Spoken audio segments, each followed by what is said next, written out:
I'm going to give you 10 rules for profitable self-discipline. These are rules of my own making. They're very homely, some of them, but they'll be very helpful. And number one is keep cool when other people get hot. I know you can agree with that one, but I'm not so sure that you'll always live up to it. We're inclined, all of us, to get hot when the other fellow gets hot. Say angry things when the other fellow starts saying angry things. I was in the home of the president of a big electric power company one evening when there came a storm, and he called up one of his head men to go out to take care of an emergency that happened as a result of that storm. It was on Sunday evening. The man was gone about 2 hours, and when he came back, he came up on the front porch of the home of this man and called him out on the porch, and I never heard a man get such a tongue lashing in all my life as this president of the electric power company gets. Says, you blankety blank blank, you think because you're the president of the company, blankety blank blank, and I'm just as good as you are, blankety blank blank. Oh, it was terrific. I only heard one side of the conversation because there was only one side of it. One man was doing all the talking, and one man was doing all the listening. And after this had been going on for fully 3 minutes, the other man ran out of wind and had nothing more to say. He was mad, you see, because they'd called him out on this stormy night. I heard the president close the door, and he came back, and he just smiled and said, why, the man was a little bit hot, wasn't he? That's all he said. A little bit hot, wasn't he? I expected any moment to hear fists begin to fly out there. But you see, there was a man who had risen to great heights of achievement financially, and he had done it by self-discipline in every respect. And he didn't propose to allow a workman who had been temporarily unbalanced by his anger to throw him off balance and make him stoop to that level. He just didn't propose to have that done. And you'll notice when you get into an argument with anyone, and you're apt to if you don't watch yourself, that if you'll just remain silent while the other fellow's blowing off his top, he finally gets to the point where he's got no more top to blow off. Then if you want to get in a few words of your own, that's a mighty good place to do it. It's a mighty fine thing if the words that you get in are not the kind of the words you've been hearing. In other words, if you say something back kind in return, it's far better for the other fellow and far better for you. It shows you to be the bigger of the two persons. Now, anybody can get mad and blow his top because of what somebody does or says, and that's happening all the time.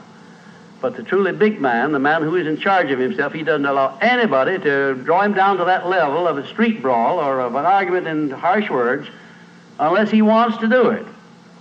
And if he's truly a big man, he doesn't want to do it. Number two, remember there are 3 sides to all arguments. We ordinarily think there are 2 sides to all arguments, but they're not, the 3.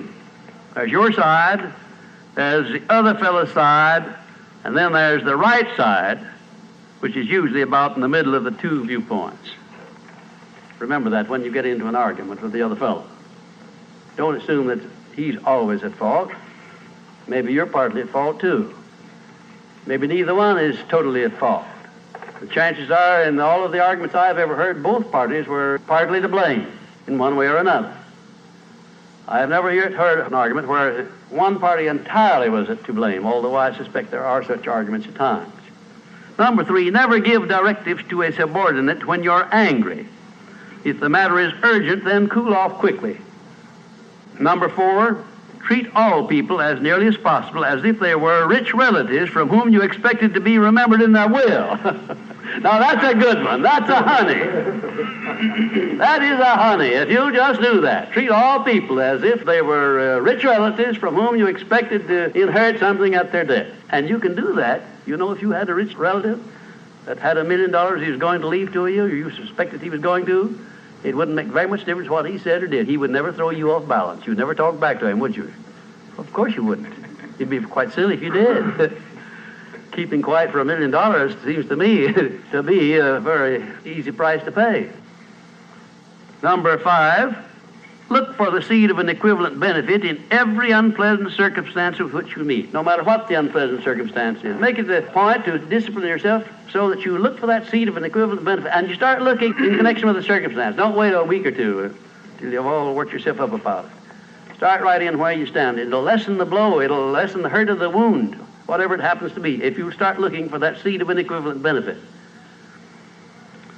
And number 6, learn the almost forgotten art of asking questions and then listening to the answers instead of getting the other fellow told off. It gives you an awful lot of satisfaction when you're angry to get the other fellow told, doesn't it? And the temptation is very great to do that. I know, because I've been there many times. Don't do it. Be bigger than that. Listen to what the other fellow has to say, and then when somebody makes a statement that you're not sure about, learn to ask this one question. It's one of the most important questions in life. It'll serve more purposes than any other short question that I can think of. When somebody makes a statement that you're not sure about, or that you doubt, or that you question, ask a 4-word question. How do you know? And then wait for an answer and see him squirm. Oftentimes there is no answer. People make wild statements that they can't back up. And instead of getting into an argument and making an incident out of the matter and getting yourself worked up into an argument, let the other fellow stew in his own fat by putting him over the barrel by that question, how do you know? I had a clergyman in my class once who was very, well, I just don't know exactly how to describe him. He was a fanatic, you might say, on the subject of religion. And he was sure that he knew exactly what was going to happen to me after death. He said so in no uncertain terms, not in the class, but in a private conversation.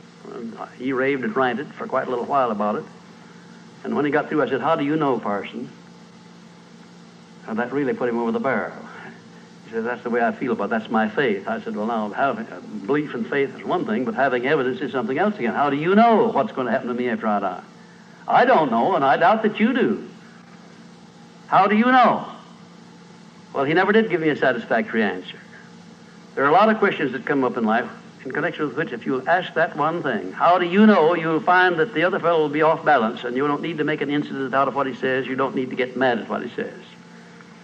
7, never say or do anything which may influence another person without first asking yourself this question: will it benefit him or hurt him?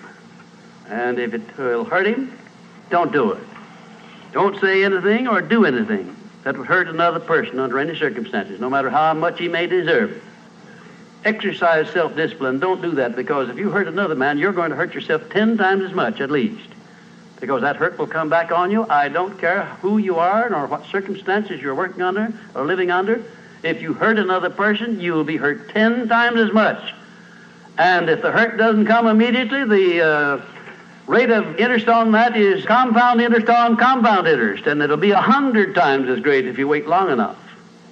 Because everything that you do to or for another person, you do to or for yourself. There is no escape from that. That's just as much a law as the law of gravitation, which everyone understands. You know that if you stepped over the top of this building, no matter what your mind was or what your belief happened to be, if you stepped over the top of this building and violated the law of gravitation, that you'd hit the ground and you'd die in a very few seconds.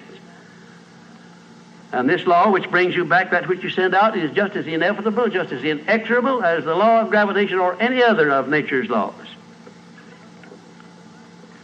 Number 8, learn the difference between friendly analysis and unfriendly criticism. Then decide which you wish to live by in your relations with others. Now, friendly analysis is one thing and is welcomed by most sensible people. I don't object to friendly analysis of anything that I do, even though it's very unfavorable. If it's friendly analysis, I like it, because I can improve by it.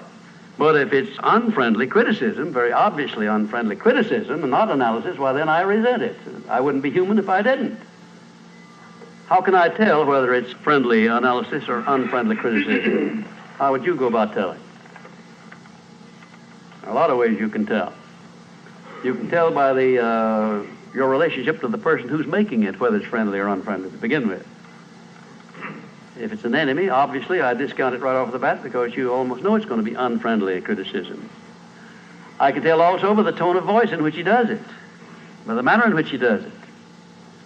Because a man who engages in unfriendly criticism generally uses a few epithets along with it that clearly indicates that he's biased. If you have self-discipline, you're not going to be influenced by that kind of a person. And number 9, remember that a good leader in any calling is one who can take orders as cheerfully as he gives them. And number 10, last but not least, remember that tolerance in human relations is just as important as tolerance in the operation of mechanics.